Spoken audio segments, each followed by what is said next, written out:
Hello JEE aspirants. तो मैं लेकर आया हूं, मैंने जैसे कि पहले बात किया था मैंने अपने इंट्रोडक्शन वीडियो में कि हम लेकर आ रहे हैं मिनी सीरीज, और हम लेकर आ चुके हैं ये मिनी सीरीज।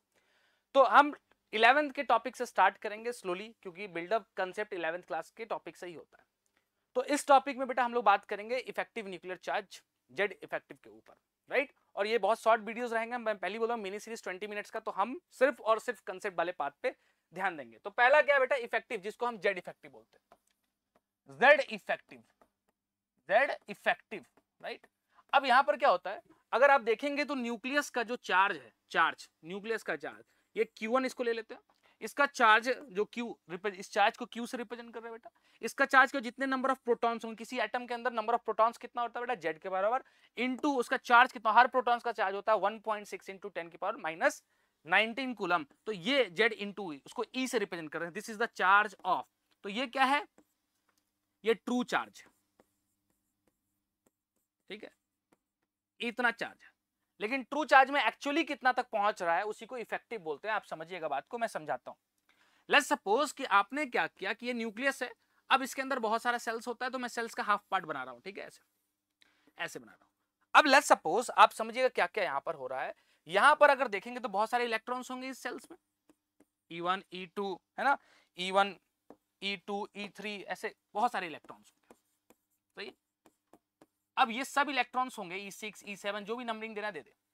लेट्स सपोज हम चेक करना चाह रहे हैं कि इस इलेक्ट्रॉन तक कितना चार्ज एक्सपीरियंस हो रहा है। किसका चार्ज, इस न्यूक्लियस का चार्ज, क्योंकि ये इसको चार्ज मैं Q2 ले लेता हूं और इसका नाम Q1 रख लेता हूं, सही है। Q1 का चार्ज पहले से फिक्स है, ये किसके बराबर होता है, ZE के बराबर होता है, सही है। क्या ये इतना इलेक्ट्रॉन, क्या इतना चार्ज ये फील कर पा रहा होगा, क्यों, क्या इस चार्ज को एक्सपीरियंस कर पा रहा होगा, नहीं नहीं। क्यों एक्सपीरियंस नहीं कर पा रहा होगा, तो इसका जो एक्सपीरियंस है चार्ज का, न्यूक्लियर चार्ज का, एक्सपीरियंसिंग न्यूक्लियर चार्ज क्या होगा, ज्यादा हो या कम होगा, कम होगा।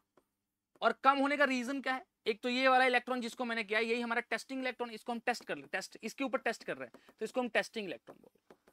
क्यों क्यों नहीं हो सकता बेटा, क्योंकि एक तो डिस्टेंस दूर है, बहुत दूर है न्यूक्लियस से एज कंपेयर टू दूसरे इलेक्ट्रॉन्स। सबसे ज्यादा कौन सा इलेक्ट्रॉन इस चार्ज को फील कर रहा होगा, जो सबसे पास में होगा। और दूसरा चीज, ये टेस्टिंग इलेक्ट्रॉन बहुत अदर इलेक्ट्रॉन से क्या हो रहा है, सील्ड हो रहा है, सील्डिंग हो रही है इसके ऊपर, बोलो हाँ या ना, सील्डिंग हो रही है, मतलब इस इलेक्ट्रॉन को आगे वाले इलेक्ट्रॉन सील्ड कर रहे हैं। तो हो क्या रहा है बेटा, कैसे इसमें फाइंड आउट करेंगे, समझिएगा बात को आप। अपन ने क्या किया, ध्यान समझिए, इस इलेक्ट्रॉन को अंदर तरफ कौन खींच के रखेगा, न्यूक्लियस खींच के रखेगा, क्योंकि ये दोनों अपोजिट चार्ज है ना, एक पॉजिटिवली और एक नेगेटिवली चार्ज है, तो दोनों के बीच में क्या होगा, अट्रैक्शन होगा, तो हम इसको बोलते हैं फोर्स ऑफ अट्रैक्शन, सही बेटा। बाकी जितने इलेक्ट्रॉन्स है ये बाहर की तरफ इसको क्या करोगे, रिपल करोगे, एफ रिपल्सन फोर्स लगा सारे इलेक्ट्रॉन, क्योंकि दोनों के एक जैसे क्या है, एक जैसे चार्ज है दोनों, तो दोनों एक दूसरे को रिपल करेंगे, तो सारे इलेक्ट्रॉन्स मिलकर उसको, इसी को हम सील्डिंग कहते हैं, इसी रिपल्सन को क्या बोलते हैं, सील्डिंग कह रहे हैं।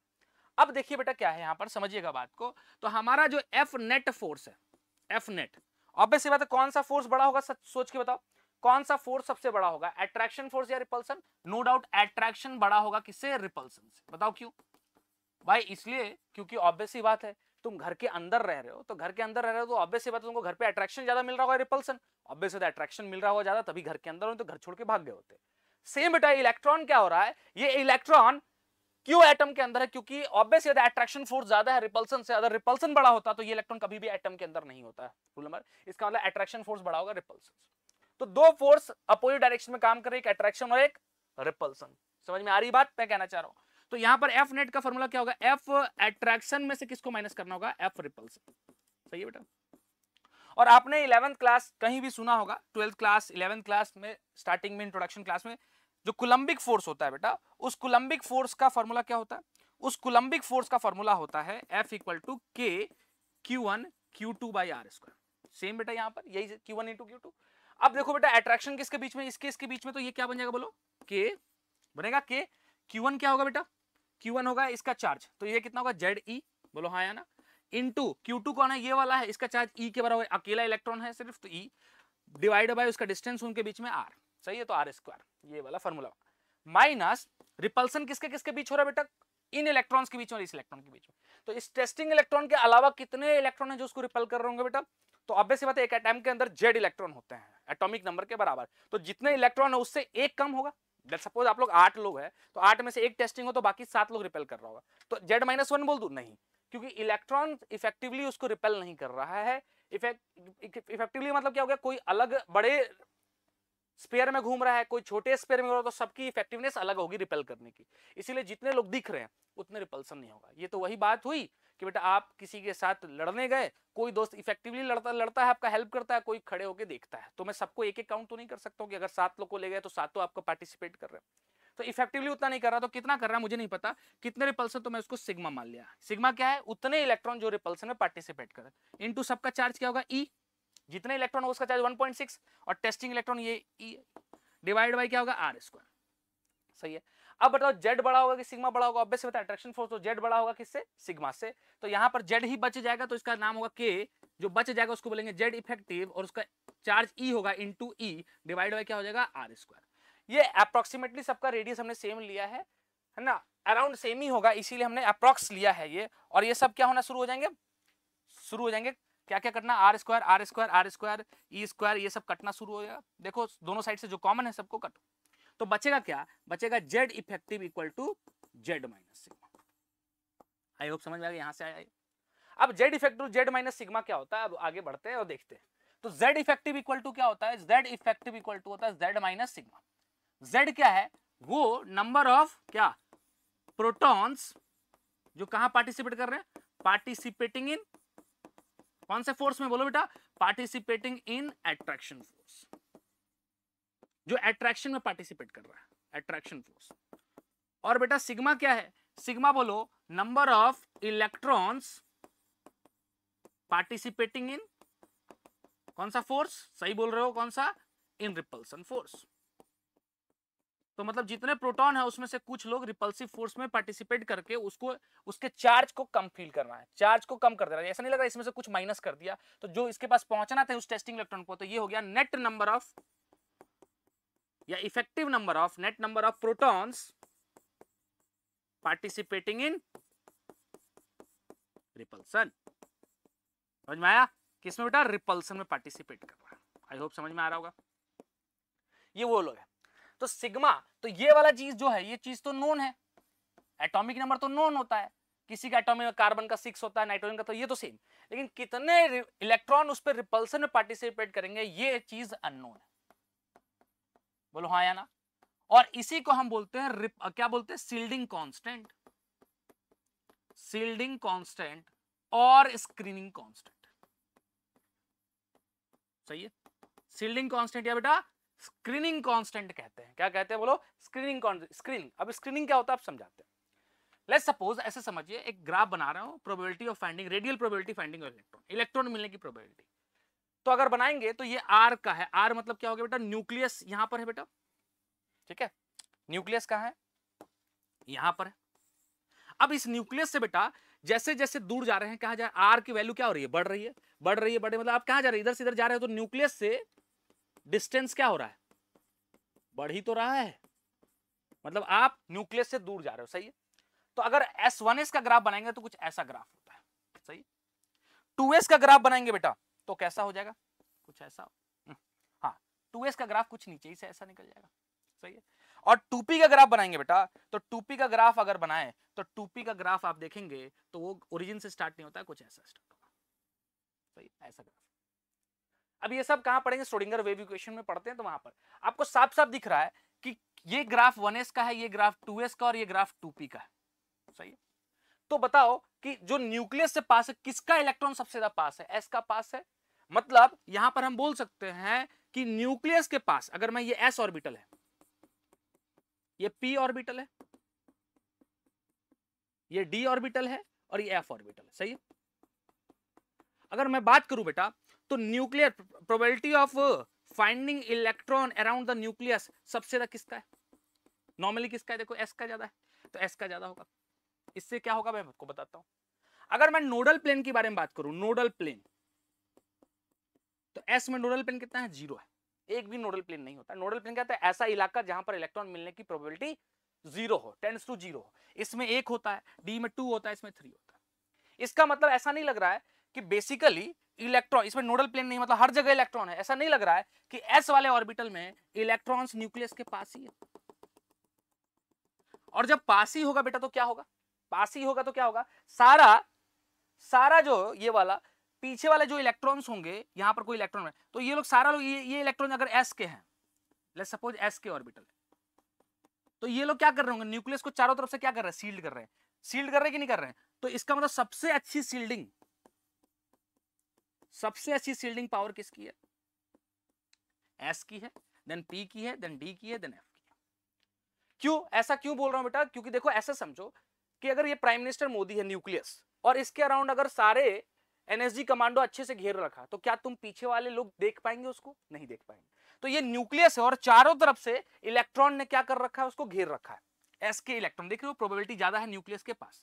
इसका मतलब क्या है बेटा कि न्यूक्लियस को एस के ऑर्बिटल बहुत अच्छे से घेर रखता है। ये तो वही बात होगी कि मैं ये ऐसे हाथ रख दे, देखो इसके अंदर नोडल प्लेन नहीं है, अगर मैं यहां रख दूं क्या मेरी आंखें देख पा रही है आपको, नहीं देख पा रही है क्योंकि इसके अंदर, लेकिन नोडल प्लेन का मतलब ये इलाका में इलेक्ट्रॉन नहीं है, तो मैं यहां से आपको पीछे वाले इलेक्ट्रॉन्स को देख सकता हूं।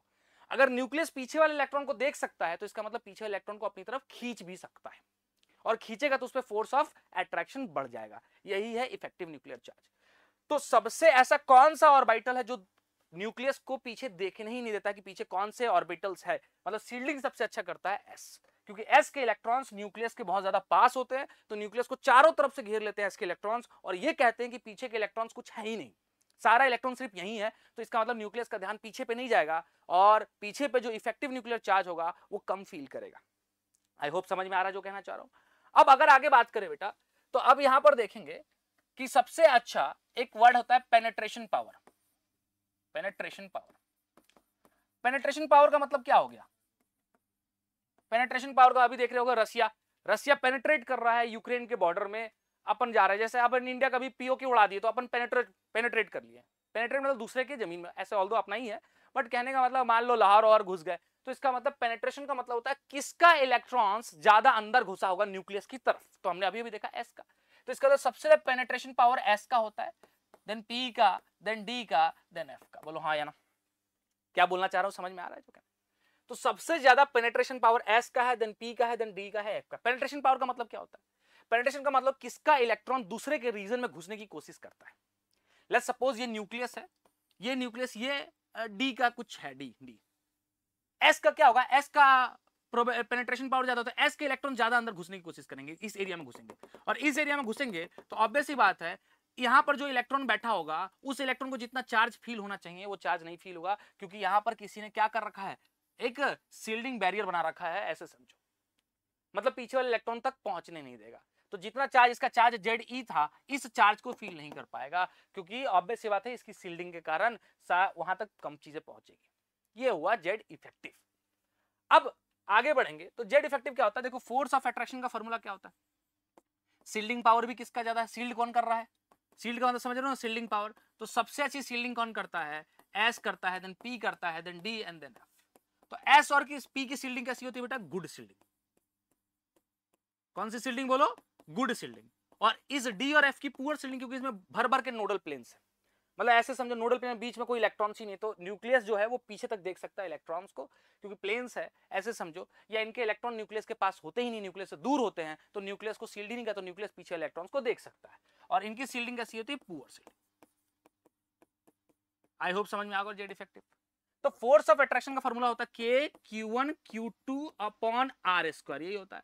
अगर आप देखोगे तो Q1 Q2 कौन सा है, QT नहीं बोल रहा हूं बेटा, Q2 बोल रहा हूं, ठीक है। अब यहां देखो बेटा, अगर ये इसका चार्ज ZE है, ये Q1 चार्ज, और यहां पर कोई आउटर मोस्ट इलेक्ट्रॉन है, इसको मैं Q2 बोल दूं, सही है। तो अब से बात है इन दोनों के बीच में क्या है, एक डिस्टेंस R है, वो बोल दिया। अब यहां पर देखें, ध्यान से समझे, लास्ट पॉइंट है। इसके बाद बेटा फोर्स ऑफ अट्रैक्शन किस पे डिपेंड करता है, देखो K है, Q1 ये है बेटा, इंटू Z, ये Z नहीं हो, क्योंकि जितना चार्ज फील करेगा इतना तो फील नहीं कर पाएगा, एक्चुअली में कितना फील करेगा, Z इफेक्टिव फील करेगा, क्योंकि कुछ कम हो गया, क्योंकि आगे के इलेक्ट्रॉन्स पीछे वाले तक शील्ड करके वहां उतना नहीं पहुंचने देंगे, तो Z इफेक्टिव इंटू E होगा। तो फोर्स ऑफ अट्रैक्शन का फॉर्मूला होगा Z effective into E square by R square. तो फोर्स ऑफ अट्रैक्शन, सच बताओ, फोर्स ऑफ अट्रैक्शन बेटा किस किस चीज पे डिपेंड कर रहा है, बताओ, फोर्स ऑफ अट्रैक्शन किस किस पे डिपेंड कर रहा है, तो एक डिपेंड कर रहा है Z इफेक्टिव पे, और दूसरा R पे डिपेंड कर रहा है, सही है। समझ में आ रहा है कि नहीं आ रहा। अगर हम कहें कि Z इफेक्टिव बढ़ रहा है, Z इफेक्टिव बढ़ रहा मतलब ये इलेक्ट्रॉन ज्यादा प्रोटॉन्स को फील करेगा वहां से, तो ज्यादा प्रोटॉन्स को फील करेगा तो ऑब्वियसली अट्रैक्शन ज्यादा होगा। यहाँ ज्यादा प्रोटॉन्स को फील होगा तो ज्यादा प्रोटॉन ज्यादा खींचेंगे उसको, तो इसका मतलब फोर्स ऑफ अट्रैक्शन बढ़ेगा। फोर्स ऑफ अट्रैक्शन बढ़ेगा तो इसका मतलब न्यूक्लियस क्या करेगा, उस इलेक्ट्रॉन को अपनी तरफ खींचेगा, मतलब इलेक्ट्रॉन को कैसे पकड़ेगा, टाइटली हेल्ड करेगा। कैसे हेल्ड करेगा बोलो, टाइटली हेल्ड करेगा। सही बेटा, समझ में आ रहा है। लेकिन अगर आर बड़ा हुआ, आर, तो आर तो डिनोमिनेटर में है, तो आर बढ़ेगा तो इसका मतलब क्या है, फोर्स ऑफ अट्रैक्शन घटेगा, और फोर्स ऑफ अट्रैक्शन घटेगा तो क्या होगा, इलेक्ट्रॉन को कैसे पकड़ोगे बेटा, लूजली हेल्ड होगा, और लूजली होगा तो इलेक्ट्रॉन इजीली निकल जाएगा। सही है बेटा, समझ में आ रहा है बात जो कहना चाह रहा हूं। तो इसका मतलब फोर्स ऑफ अट्रैक्शन जो है वो दो चीजों पे डिपेंड करता है। हम डायरेक्ट समझ लेते हैं कि Z effective he force of attraction, नहीं बेटा। जेड इफेक्टिव कितना प्रोटॉन्स को आपने फील किया, उस न्यूक्लियस के पास कितने प्रोटॉन्स आप इफेक्टिवली फील कर पा रहे हो, उसी को कहते हैं जेड इफेक्टिव। समझ में आया कि नहीं? लेकिन जेड इफेक्टिव के कारण फोर्स ऑफ अट्रैक्शन पे फर्क पड़ता है, ये हम जरूर बोल सकते हैं। अब आगे देखिए बेटा, लेट्स सपोज कि एल्युमिनियम है, एल्युमिनियम +1 है, एल्युमिनियम +2 है, तो इधर से इधर जा रहे हैं बेटा, इधर से इधर जा रहे हैं, तो क्या हो रहा है, इधर से इधर जा रहे हैं तो इलेक्ट्रॉन का क्राउड जो हो रहा है वो क्या हो रहा है, कम होते जा रहा है, क्योंकि इलेक्ट्रॉन रिमूव हो रहा है। इलेक्ट्रॉन का क्राउड कम होगा तो इलेक्ट्रॉन इलेक्ट्रॉन के बीच में जो रिपल्सन होगा वो कम हो रहा होगा। रिपल्सन कम होने का मतलब सिग्मा कम हो रहा है। सिग्मा मतलब वही सील्डिंग वाला चीज है, कम लोग है तो कम सील्ड करेगा, सबसे ज्यादा सील्डिंग इसके अंदर होगा। और जेड तो कांस्टेंट बेटा, सबका एटॉमिक नंबर 13 ही है। इसका मतलब अगर फॉर्मूला देखोगे Z effective equal to Z minus sigma, और ये वाला चीज अगर कांस्टेंट है और सिग्मा कम हो रहा है तो इसके अंदर जेड इफेक्टिव बढ़ेगा। और जेड इफेक्टिव बढ़ेगा तो फोर्स ऑफ, अभी अभी पढ़ा हमने, फोर्स ऑफ अट्रैक्शन बढ़ेगा, तो इलेक्ट्रॉन को कैसे पकड़ोगे, टाइटली पकड़ोगे। और टाइटली पकड़ोगे बेटा तो इसका मतलब सबसे इलेक्ट्रॉन यहाँ पे एल्युमिनियम +3 ले लो, +2 ले लो, जैसा भी लेना, तो इलेक्ट्रॉन टाइटली यहाँ पकड़ेंगे। यहाँ पर इलेक्ट्रॉन बहुत टाइटली होल्डेड होगा और यहाँ पर बहुत लूजली होल्डेड होगा, तो यहाँ पर इलेक्ट्रॉन को भगाना मुश्किल होगा, यहाँ पर आसान होगा क्योंकि लूजली हेल्ड है। इसका साइज छोटा होगा, इसका साइज बड़ा होगा, सब कुछ हम कंपेयर कर सकते हैं अगला टॉपिक से। I hope. लेकिन मान लो ऐसा O-2 है, अब इधर से इधर जा रहे हैं तो इलेक्ट्रॉन गेन कर रहे हैं, इलेक्ट्रॉन गेन कर रहे हैं तो बेटा क्या हो रहा है, सीख रहे हो ना कि इलेक्ट्रॉन निकालने से क्या होता है, जेड इफेक्टिव बढ़ता है। जितना पॉजिटिव चार्ज है इसका मतलब तुम ज्यादा फील करोगे। तो इलेक्ट्रॉन गेन करने से इलेक्ट्रॉन का क्राउड बढ़ रहा है, समझ रहे हो आगे की बात। और क्राउड बढ़ेगा तो मतलब क्या होगा, रिपल्सन बढ़ेगा, इसका मतलब जेड इफेक्टिव कम होगा, जेड इफेक्टिव कम होगा तो फोर्स ऑफ अट्रैक्शन कम होगा। तो इलेक्ट्रॉन को गेन करने से जेड इफेक्टिव कम होता है। मेरी बात समझ में आ रही होगी। अब देखो बेटा होता क्या है, ऐसे समझो, पीरियोडिक टेबल में होता क्या है। पीरियोडिक टेबल में हम कोई एक पीरियड ले लेते हैं, जैसे ले सपोज थर्ड पीरियड है, तो थर्ड पीरियड में इलेक्ट्रॉनिक कन्फिगरेशन क्या आएगा, यहाँ 3s1 आएगा, यहाँ 3s2 आएगा, यहाँ क्या आएगा 3s2 3p1, ऐसे करते करते कहां तक आएगा 3s2 3p6। तो इस पूरे में जब हम लेफ्ट टू राइट जा रहे हैं तो पूरे में नंबर ऑफ सेल क्या रह रहा है, number of cell, cell cell सब में थर्ड सेल है, ये ऑलमोस्ट सेम है कि नहीं है। इसका मतलब रेडियस लगभग लगभग क्या कह सकते हैं, इन सबका क्या रहेगा, सेम। ऑल्दो सेम नहीं रहेगा, मैं बोल रहा हूं बताने के लिए कि रेडियस इतना तेजी से नहीं बढ़ रहा होगा। रेडियस जरूर होता है, लेफ्ट टू राइट जाते हैं रेडियस, बेटा क्या बोल रहा हूं कि इधर वाला का रेडियस बड़ा होगा, इधर का रेडियस धीरे धीरे छोटा होता जाएगा। वंडर वाला रेडियस नहीं, उससे पहले की बात कर। तो बेटा यहाँ पर रेडियस ऑलमोस्ट है। तो हम क्यों बताना चाह रहे हैं, क्योंकि इधर फोर्स ऑफ अट्रैक्शन क्या होता है कि जेड इफेक्टिव E² बाय, अभी पीछे पड़े R²। सही है बेटा।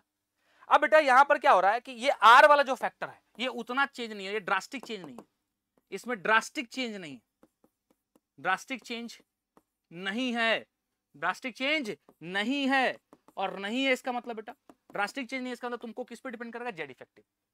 तो हमको पता है लेफ्ट टू राइट जाते हैं तो प्रोटॉन्स बढ़ता है, जैसे देखो यहाँ सोडियम है, यहाँ मैग्नीशियम है, यहाँ एल्युमिनियम है, आगे जाओगे सिलिकॉन है, फास्फोरस है, सल्फर है, क्लोरीन।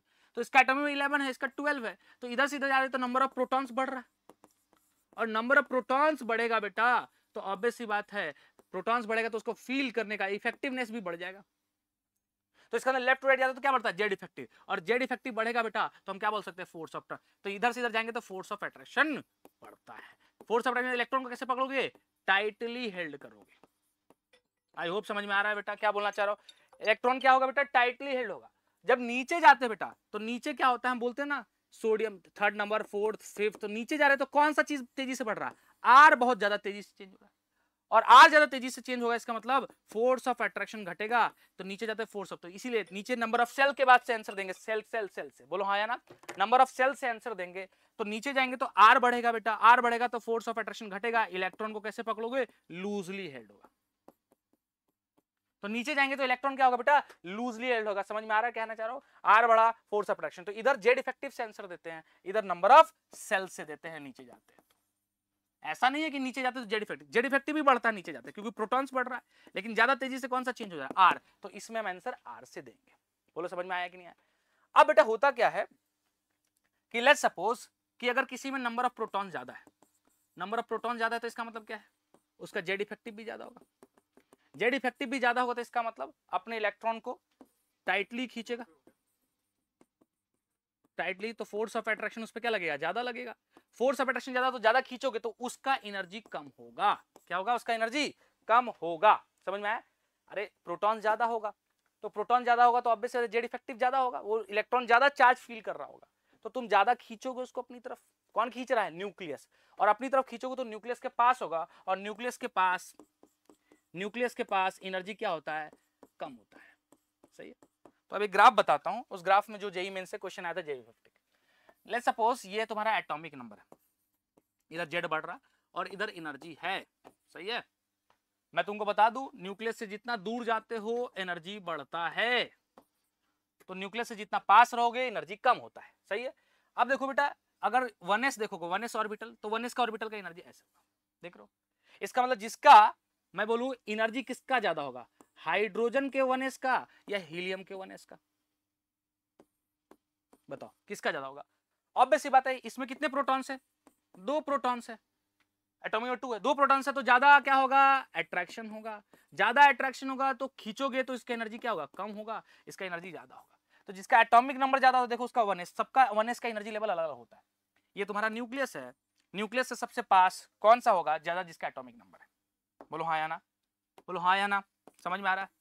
अब 2s देखूंगा तो ऐसा होगा, 2p दूंगा तो उसका भी ऐसा होगा, अरे हाँ या ना, 3s देखूंगा तो ऐसा ही होगा, तो ऐसे एनर्जी कम होते जाता है। तो आपसे पूछे कि पोटासियम का 4s और कैल्शियम के 4s में किसकी एनर्जी कम होगी, एनर्जी, तो ऑब्वियस ये बात है, बताओ बेटा, सबसे ज्यादा प्रोटॉन किस में है, प्रोटॉन किस में है बताओ, प्रोटॉन इसमें 20 है और इसमें प्रोटॉन 19 है, कौन ज्यादा चार्ज को फील करेगा, यहाँ जेड इफेक्टिव ज्यादा होगा तो ज्यादा खींचेगा, तो ये न्यूक्लियस के पास होगा, इसीलिए एनर्जी इसका ज्यादा होगा। तो जेड इफेक्टिव समझ में आ रहा है। तो हमने क्या सीखा, जेड इफेक्टिव कहीं भी जाओगे बढ़ेगा, इधर जाओ तभी भी जेड इफेक्टिव बढ़ रहा है, हमने इससे एक्सप्लेन कर दिया, नीचे जा रहा है तब भी जेड इफेक्टिव, लेकिन नीचे आंसर हम किससे देते हैं, आर से देते हैं, क्योंकि नंबर ऑफ सेल ड्रास्टिकली बदल रहा है, बहुत तेजी से फास्ट से चेंज हो रहा है, इसलिए आंसर हम आर से देते हैं। तो फोर्स ऑफ अट्रैक्शन में हम आर से, आर बढ़ेगा नीचे जाएंगे तो फोर्स ऑफ अट्रैक्शन क्या होगा, कम होगा, इसलिए हमने कम लिखा। इलेक्ट्रॉन कैसे पकड़ा, लूज दिया, समझ में आया जो कहना। तो 20 मिनट में जो चीजें समझ में आनी थी मैंने बता दिया आपको। तो ये रहा हमारा जेड इफेक्टिव के ऊपर, कुछ चीजें हम नेक्स्ट जब हमारा एटॉमिक रेडियस आएगा उसमें और चीजें क्लियर करेंगे। तो मुझे बताइए कि सबसे ज्यादा पेनिट्रेशन पावर किसका है, सबसे न्यूक्लियस के अंदर कौन घुसा है, एस। सील्ड कौन करता है, सील्डिंग का मतलब हो गया कि किसी के आगे आने की कोशिश कौन करता है, एस। तो आई होप समझ में आ रहा होगा, ये आपके लिए बहुत फायदेमंद होगा, ठीक है। तो श्योर सक्सेस प्रोग्राम जरूर ज्वाइन करें, जहां पे आपको फीस रिफंड होने के चांसेस हाई है, अगर रिजल्ट नहीं आता, नहीं पढ़ते हो तो, लेकिन पढ़ते हो तो इसकी जरूरत नहीं होगा। मिलते हैं नेक्स्ट वीडियो में, थैंक यू सो मच।